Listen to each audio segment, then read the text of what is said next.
whole purpose of this is really, we do have a lot of markers in town. I think tonight you're going to see about 25. I think there's probably closer to 35 to 40, or just historical markers in town. Can everybody see? Move that out of here. I'm going to roam around a little bit. So, what initiated this program was, I don't know if anybody knows that, but first of all, most people don't see the markers. And several years back, I had a blog on the Northborough patch where I put in 17 little short stories about the different markers that we have around town. So I used that as the basis of some of this. I also was involved with Carter Brandon. He had the Eagle Scout project for the 250th, where we installed 250 markers, temporary markers around town for different sites. So I stole some information from that work. So there are many markers around town. They come into different categories. There's the historical events and locations, which is primarily what I'm going to focus on today. There are a lot that have to do with military service and memorials in town for the militaries who passed away. And then there's quite a few individuals in town who've impacted the town, and they have their own markers also. Again, mostly what I'll be doing is historical, but there's a few others that are thrown in. All right, the goals of the program. All right, I really want to encourage everyone to search out for the markers, to read them, and appreciate some local history. Or you could be lazy. If you don't want to do that, you can wait. And Ed Bombard, who's here tonight, is putting a book together with all the markers in the town. So Ed, raise your hand. He's got a prototype. And I was hoping we could auction it off tonight, but he said that's not going to happen. So we're going to start with one everybody knows, the Mary Goodnow's marker. So everybody knows this sign, I hope. Everybody's seen it. So I'm going to read all those signs, if you don't mind, and then I'm going to show you where they are. And then on some of the signs, I'll give a little history of why they were put there and who put them there. So Mary Goodnow, who lived here with her parents, was lame and unable to run to the garrison house for safety when the Indians attacked Northborough August 18th, 1707. A short path leads through the woods to her grave near the place where she fell. This was installed by the Massachusetts Bay Colony Tercentenary, did I do that right? Tercentenary Commission. All right, you want to hit that slide for me? Excellent. So this is where the sign is on Route 20. It's near the Marlboro line. Can you two see it all? Good? All right.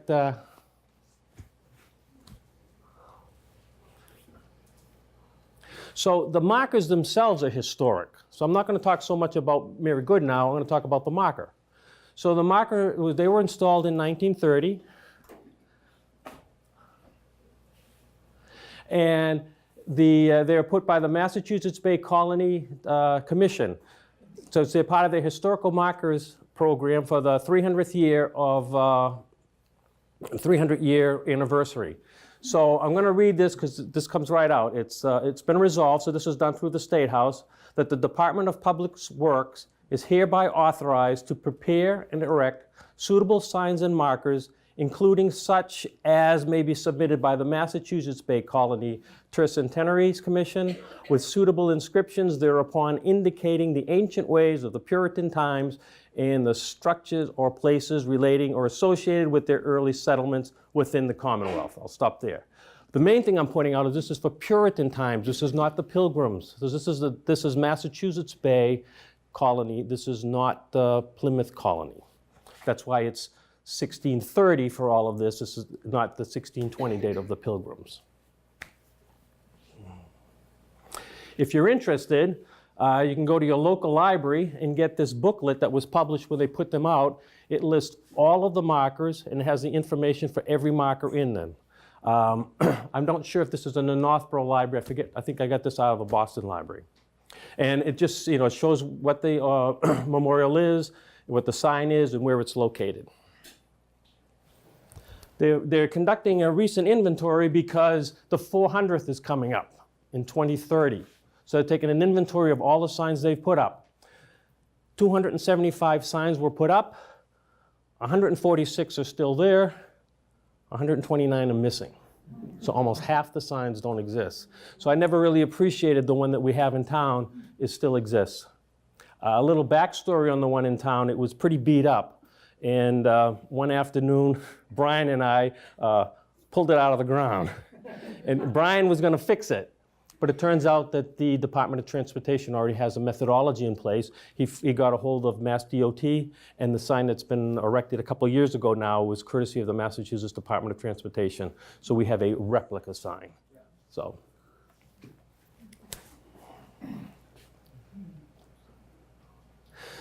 April 19th, 1775, the departure site marker.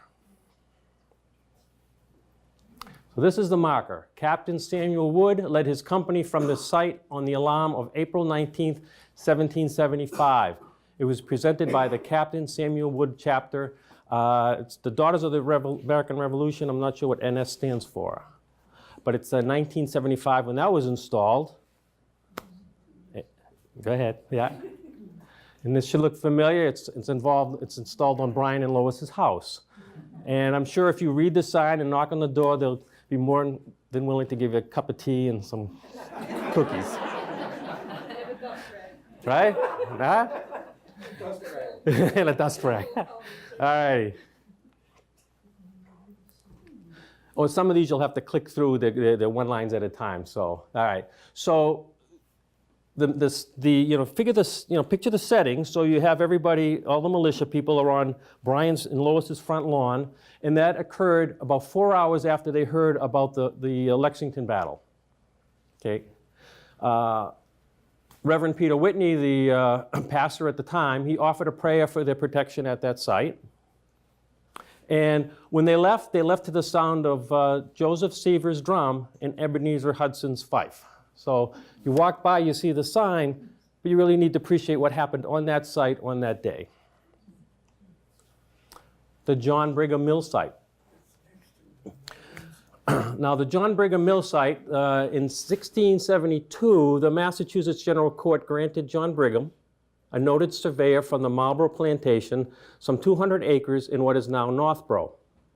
He was the first permanent colonial settler in the area and built a sawmill. This began a long history of commercial activity here, including coal manufacturing and candle making. Now, this is a series of signs that the Historic District Commission gets involved with. We petition for the signs and we ask requests from the Community Preservation Act for these funds. So you'll see there's around town now, there's about 12 of these that we've been putting up, a couple every year, to highlight different sites in town, and they're paid for by the Community Preservation Act funds. So this is where it is now. The sign's right by the pond. You can see the pond below the fencing, and it's right by the footbridge that walks over the Howard Brook on Whitney Street. Additional information, tradition says that his mill was burned by Native Americans several years after the mill was set up. The Meeting House Common Historic District. There are 4 of these signs located that identify the Meeting House Common around the center of town. And this one is located, it's right at the intersection of Whitney and Church, and it's located, you can see the church in the background. The interesting thing with this is how it came about. It was, you have to vote a historic district at town meeting, and it has to win by 2/3 vote or it will not pass. So on April 9th, 1973, Article 24 had to deal with this particular site and voting it into existence. It failed. It failed. It was 189 votes for, 97 against. I don't understand why 97 people would vote against it, since all of the people that were in the district wanted the district. So they waited a while. 40 people left.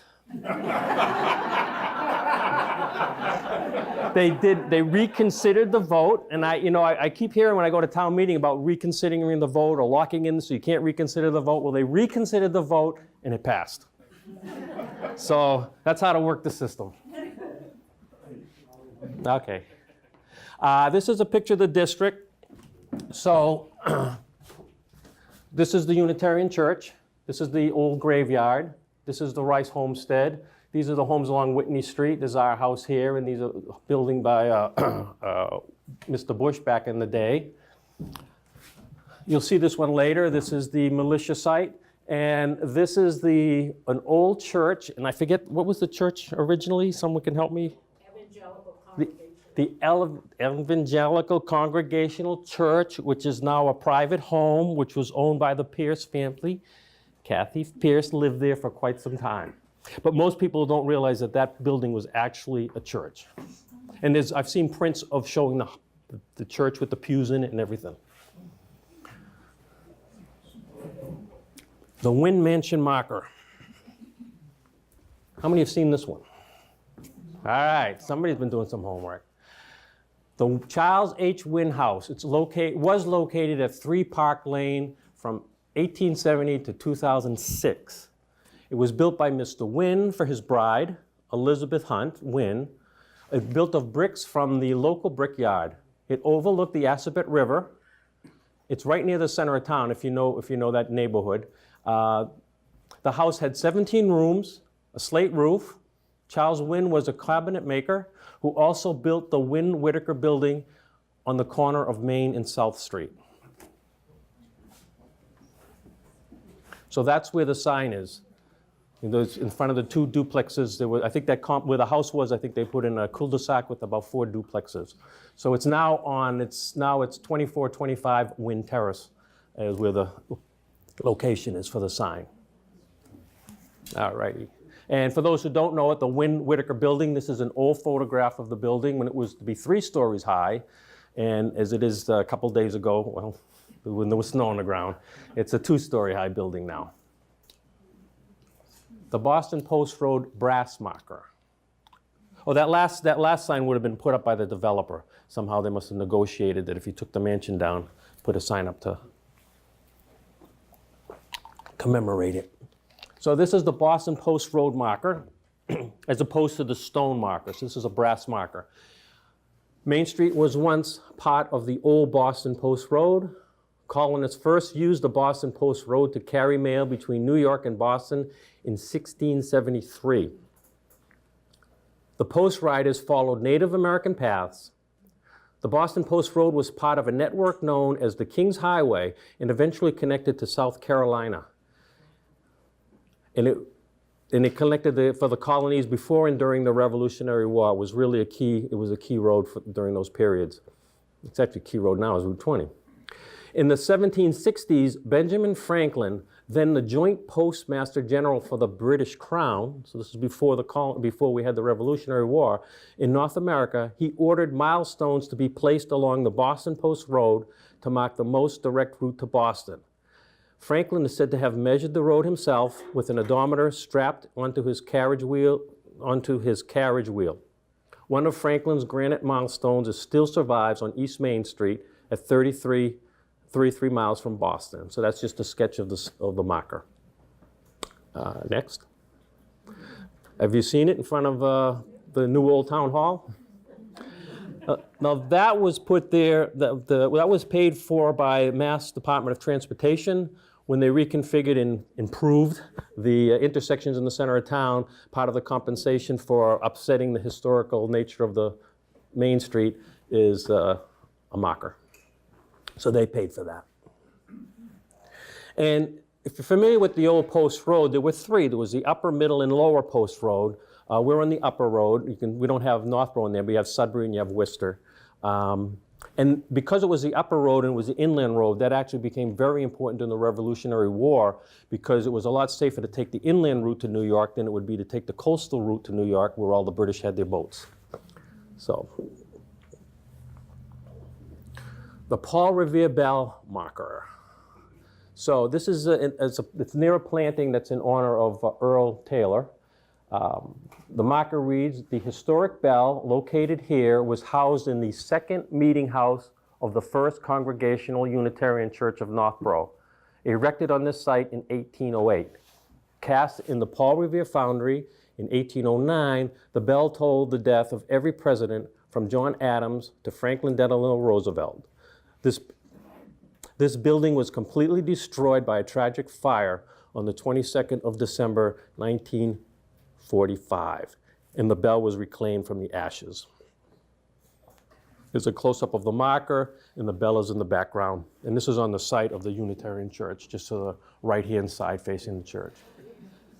That is located on the Unitarian Church property, right? So it's, if you go up to the church on the right-hand side, there's a little grove that has the bell in the sign. Next. So some additional information on this. Paul Revere was one of the, when I've stole all of this information from history books about the town. And I like a lot of, you'll see a couple of things they say that are pretty intriguing. But he was one of the few competent bell makers in the United States. That's impressive. His bells were known to have a pleasant tone, to last very long, and serve as a community centerpiece. This was the second bell ordered. I never knew that. There was a first bell ordered, but they didn't like the tone and it was too light. So the second bell they ordered is the one that's sitting on the front lawn. If you're interested, if you Google that website or just Google Paul Revere Bell Inventory, there's a complete inventory of where all the bells are today. The list had about 250, and our bell that's sitting on the lawn is in the list. So there's a lot of information out there. The militia marker. The Northborough Minuteman Muster Field, 1975. So it must have been installed in 1975. At this site, the men of the Captain Samuel Wood Company of Minutemen trained, it's a little rusted, trained in the art of military preparedness on April 19, 1775, and then marched to Concord in reports to become the shot heard around the world. Anybody know where this one is? Very good. This one is located, next slide, at the corner of Pleasant and Church. It's that little granite marker with that little plaque on it. So you have to think back, though, in 1775, those houses, none of those houses were there. So that was a huge field. Now it's the town actually owns this a little bit of this strip of land out of the old muster field. So some additional information on that site that I had found. The site was both for militia and Minuteman training. You know, we always talk a lot about the Minuteman and the Revolutionary War, but there was more to it than that. Okay, Brian. There was a significant difference between militia and Minutemen back in that time. The militia were to protect towns from invasions. They existed from 1645, and primarily the concern there was the Native American problems that they were having, like King's Philip War and all the other ones. So the militia was, you know, they're way before the American Revolution. The Minutemen, they were hand-picked for the militia. The Minutemen were an elite force, and they were required to be highly mobile, and they were able to assemble very quickly. So you kind of think of the Army and the branch of the Army that has, you know, the special forces that go in. The Minutemen are almost a kind of a early form of that. Mount Assabet. Let's spend a little bit of time on Mount Assabet. So Mount Assabet was known in the 1800s for its open and pleasing views over the town, originally called Liquor Hill. Anybody know that? No, you're going to learn a lot today. Its name was changed in 1836 as the temperance movement grew. In 1906, the land of Assabet Park was given as a gift to the town by Cyrus Gale Jr. It became the center for civic and patriotic events in Northborough, such as the town's 150th year anniversary and the 1916 and recruitment efforts for, the 150th anniversary in 1916, and then recruitment efforts for the 2 world wars. This is another sign that was funded by the Community Preservation Act. It was probably installed in 2014. It's located on South Street. As you go beyond the splash pad, you'll see there's another post that says Assabet, and it's right there on South Street. So, I got to do a little reading on this one. Just so you know, the event where they changed the name from the Liquor Hill to Assabet, Mount Assabet, was a big deal, and it's going to come out. But first we'll start with Allen. So this was still called Liquor Hill, and in his book he went through all the different features of the town and talked about them. Every brook was talked about, every little hill was talked about, and so Liquor Hill was talked about.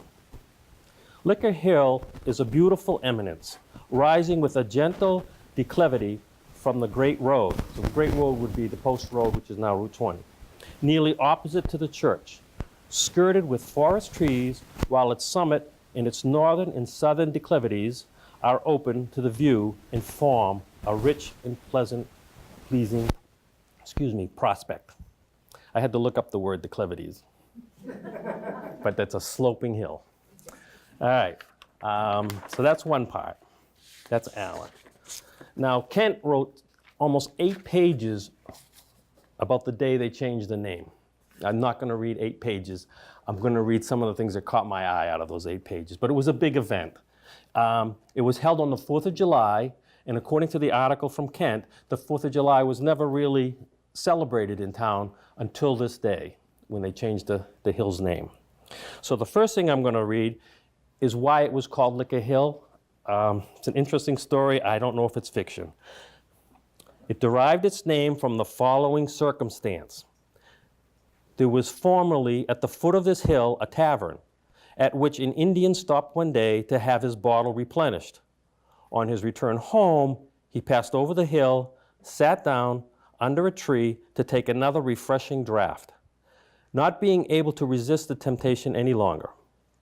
When he had drunk until he was entirely disabled from proceeding any further, his bottle, one of an ancient form of the shape of a small keg, by some unhappy accident, slipped from his grip and rolled down the hill.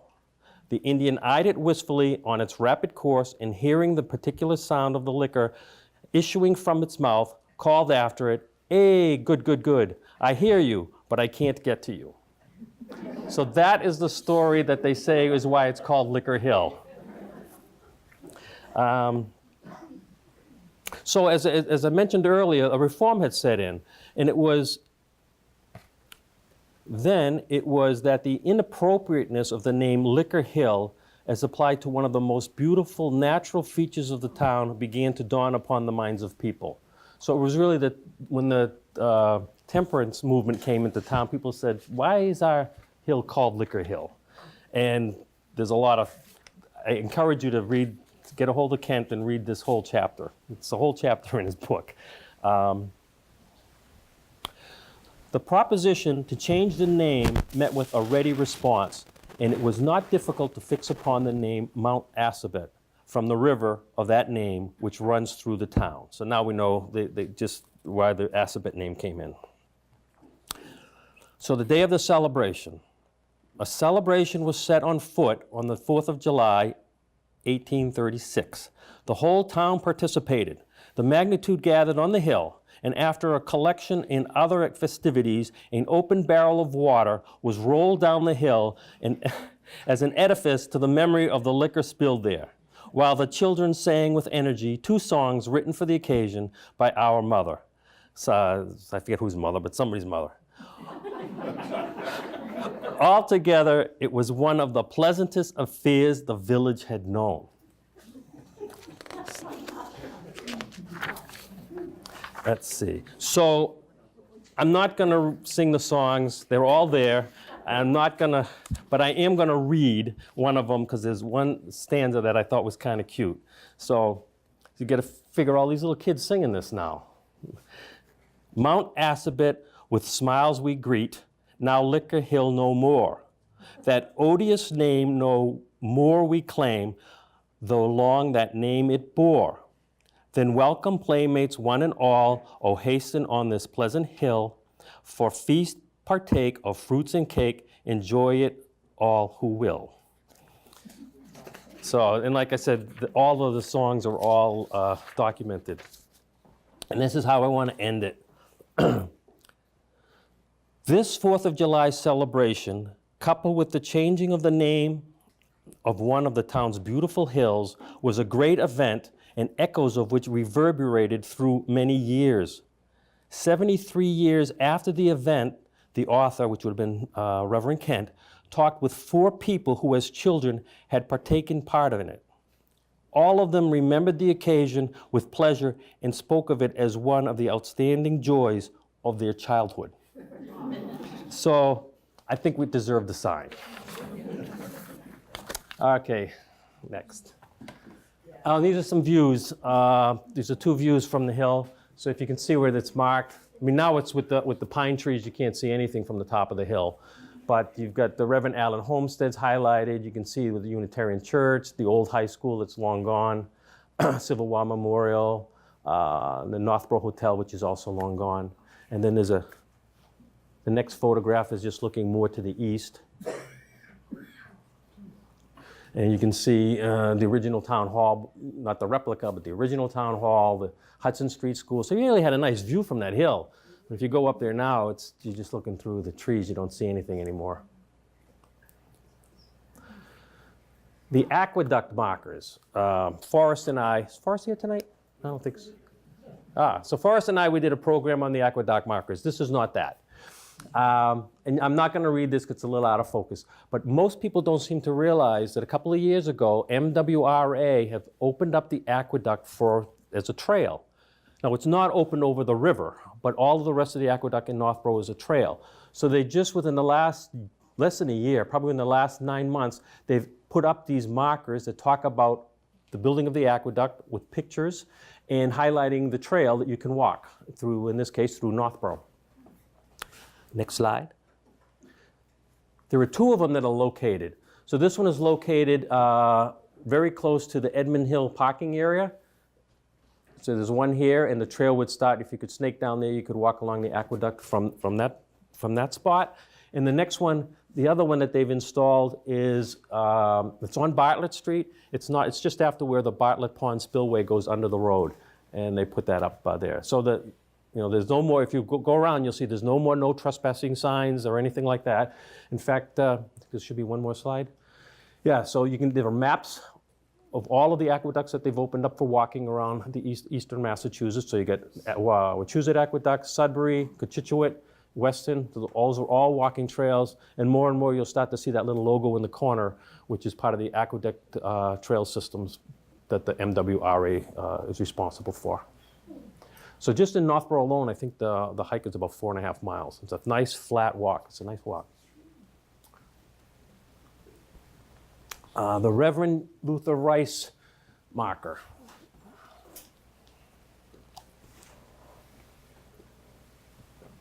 So Reverend Luther Rice, from 1783 to 1836, he was a pioneer missionary, born in Northborough. He's founder of the Columbian College, which is now the George Washington University in Washington, D.C., and he grew up here in town. This was actually erected by the Northborough Historical Society in 1936. This is the site on Lincoln Street. I think it's a replica of his home. It's his birth site. It's not his actual birthplace. Yeah, it's across from the Lincoln Street School. Thank you. All right. So there's a little wordy on this one, but he grew up as a Christian as a young man. He was very, very religious as a young man. He used to have discussions with Reverend Whitney, and the town pastor at the time. But eventually he had a falling out with Reverend Whitney. Surprisingly, as a young guy, Luther Rice had a more conservative view of what the religion should be. So what he did do is he went to Williams College, where he became very interested in foreign missions. He wanted to convert, his goal was to convert the entire world to Christianity. He was ordained in 1812. The Board of Commission of Foreign Ministries sent him and then some of his buddies and went off to Calcutta. So he was off to Calcutta. On board the boat, he finds this Mr. Jones. He was a Baptist, and he starts talking to Mr. Jones the Baptist. Well, Luther becomes a Baptist. It's 1812. He's not even hardly off the boat yet. So this really upset the commission that funded his trip, since he went over to preach Christianity. They severed all communications with him, and they left him in India. So instead of converting Christian converts, he actually became a Baptist. And I knew a little bit about that, about his history, but I just never knew the early phase of where it started from. So when he came back to the States, he started the Baptist mission work within the United States. He traveled in 1817, he traveled 7,800 miles on horseback, preaching, different missions with the Baptists. He founded Columbia College, which is near DC in 1821. And I saw this nice quote about him. He asked and received little for himself, but spent his entire life pursuing the religious peace he had dreamed of as a young boy in Northborough. In 1904, the college was renamed George Washington University, which is a huge university. And if you go to their website and you read the history, our Luther Rice is certainly recognized as the person who developed that church, that college. The Hunt Shoemaker. This is a hard one to find. I don't see. But, Ed, have you found it? Oh, good. The Hunt brothers pioneered the large-scale manufacturing of shoes and boots on this site in early 1817. Where is it? It's on Main Street. It's on this new construction. It's tucked away in the corner. It was put in by the developer. We requested, it was a historic site, we requested that he put a marker for the site. So it's a little off the beaten track, but something to go look for. Next slide. This is the home that the Hunts lived in. It was demolished in 2012. So, but at least there's a marker that recognizes that it did have, some history behind it. Next slide. So it's a little additional history on this. Stephen and Jeremiah Hunt, they manufactured shoes and boots as early as 1817. They pioneered large-scale manufacturing of shoes in the town. Their success was due to holding a patent license, which somehow gave them special patent protection for the way they attach their soles to the boots. In the 1860 census, 3 generations of shoemakers lived in the house. There was Stephen Hunt Sr., the father, he was 72 years old, his son, Stephen H. Hunt, and Henry H. Hunt, 15 years old, and they're all in that house making shoes. Stephen H. Hunt was considered one of the best boot makers in Massachusetts, according to Telegram and Gazette in 1908. The meeting house markers. All right, this was installed about 6 months ago, if that, and it's another Community Preservation Fund sign. So this is for Northborough's first and second meeting houses.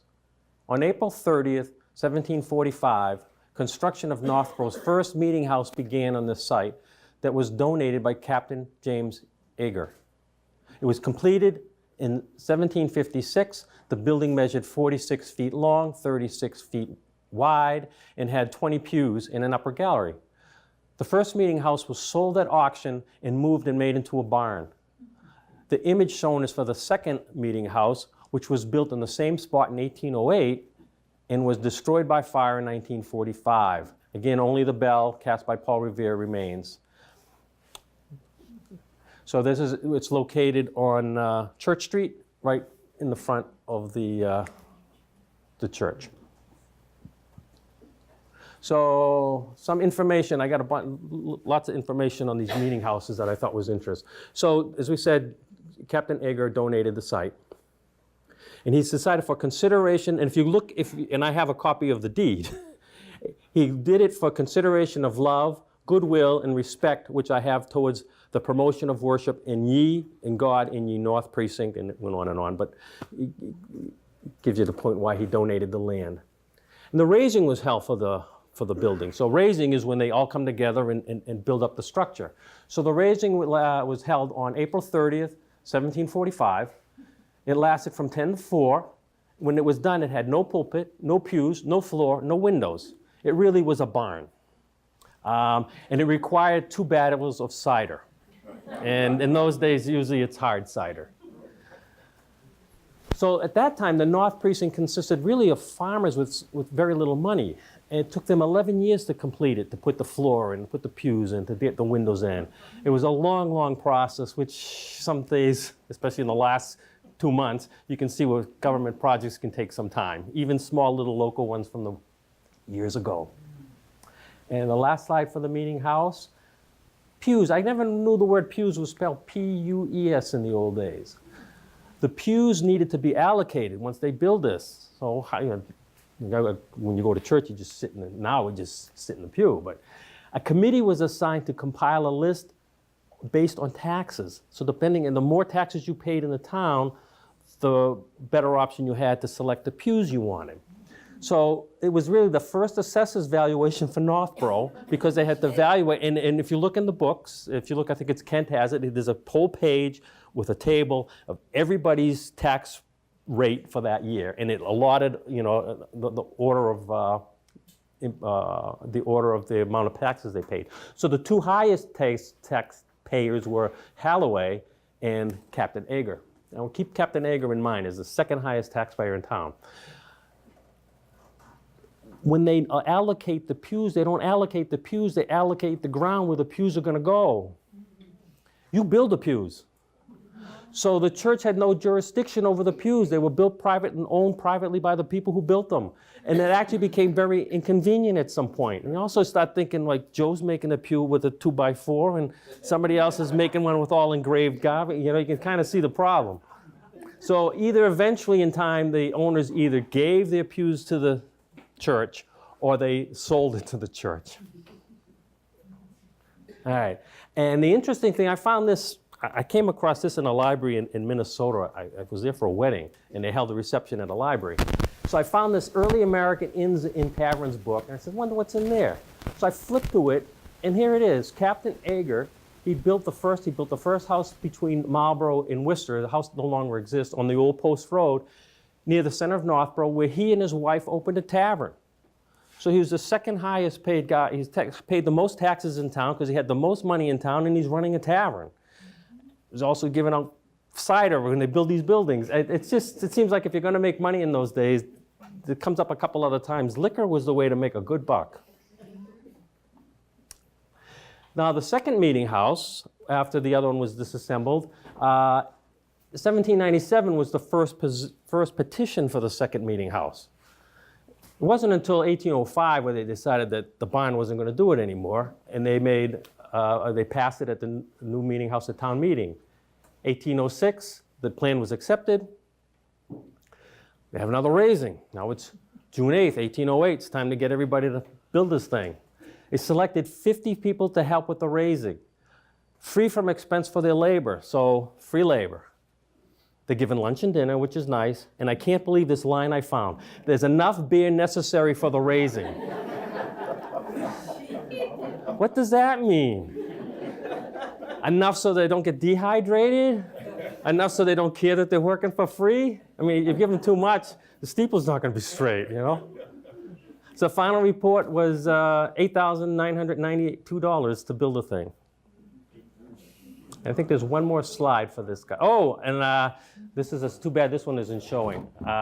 There was one death during the construction. An 18-year-old boy, and Horace Perkins. Hi, I can read off the chair. Horace Perkins passed away. He fell from the steeple. So it's kind of sad that someone did die during construction. And I hope people have seen this picture. This is December 22nd, 1945, when the building was completely engulfed in flames. The photo was published in Life magazine, October 9th, 1950, and it was taken by a Dana Martin who lived across the street. That's pretty scary fire. Assabettville. Assabettville. In the 18th century, an ironworks and fulling mill and a clothier's shop were among the industries along the Assabet River, where it flows under Main Street. So you have an orientation here. It's Main Street, Route 20, where the river flows under. In the 19th and 20th centuries came items as varied as baby carriages, nails, cabinets, cameras, and lamps.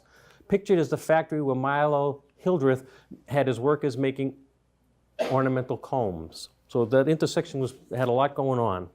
And again, this was a CPA-funded sign. That's where it is on Main Street. That picture you saw of Milo Hildreth's building is where Stone's motorcycle shop is now. Okay. There's that map and that big map, I think it's that one. There's a map of 1966 that was done for the town, and there was a little section in the back describing Assabettville. And I never heard the term before until I saw this map. And it describes that the area of the corner of Main and River Street was called Assabettville in the 1860s. And I'm going to read more because it talks about more things that were done there. It was the location of many shops, small Samuel Wood built a fueling mill there, 1751. There's a Cobb Iron Works was there, located across the street. 1800, Grout erected a nailing works. Carding factory was there, looms, machine shop, Wesson. This would be Edwin Wesson's rifle shop was there. And Blaine's lamps and his cash registers. And all of this was in that little corner of the town. And today, Aluminum City is still there. And if the next slide shows the dam. It's actually a pretty dam right near the center of town. All right, the Wesson Fountain. Let me take one more sip. So everybody knows about the Wesson Fountain, I hope. So this is Mr. Wesson's gift to the town. It's the Lion Fountain. And for those who want to know how to use it, we have one of Northborough's finest demonstrating how to sit. And you did a good job on that there, Brian. You did a really good job. All right. So some of the other information on this is Jim Petrosky did an article just on the well in the Community Advocate in April 2014. So he's got a lot of nice stuff in there. So I just picked out some of the things that he had in there. When it was first installed, the residents said it looked like a mud turtle. They really didn't appreciate the art. The town alderman never formally thanked Mr. Wesson. So he said he would never give another gift to the town, and he never did. Water flowed from the Lion's Mouth in 1883. Well, that was before people at homes had running water. So it's pretty ahead of itself. A car crashed into 1950. You think the ball was lost with that crash, or? And then they moved it 15 feet back from the road. It underwent some major restorations in 1991 through 95 with Chris Couture in the Northborough Village Improvement Society. There's a few of you to find. So those are the 15 that I wanted to show you and tell you with. I'm going to have a couple more that I'm not telling you where they are. You can go find them. This one is dedicated to the police and firefighters of fallen heroes from September 11, 2001. Next one. This one here is for Dorothy LaBrosier. It's a crossing guard memorial to her. But what I really like, it's in honor of the hard work and dedication by Northborough's crossing guards. I did not know Northborough Crossings Guard had a marker. Next. Northborough Bicentennial Time Capsule. Any ideas? Out front, you got it. And the last one is the Spite House, site of the Northborough Brothers. So, and I don't have any history with these. I just wanted you guys to look them up and have some fun. All right, that's the next slide. So I'm going to do my own acknowledgments now.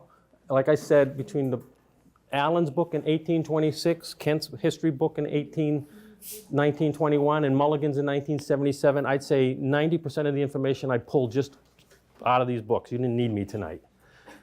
The Historical Society archives, I thank Ellen and Bob Ellis because some of those old pictures all came from the archives.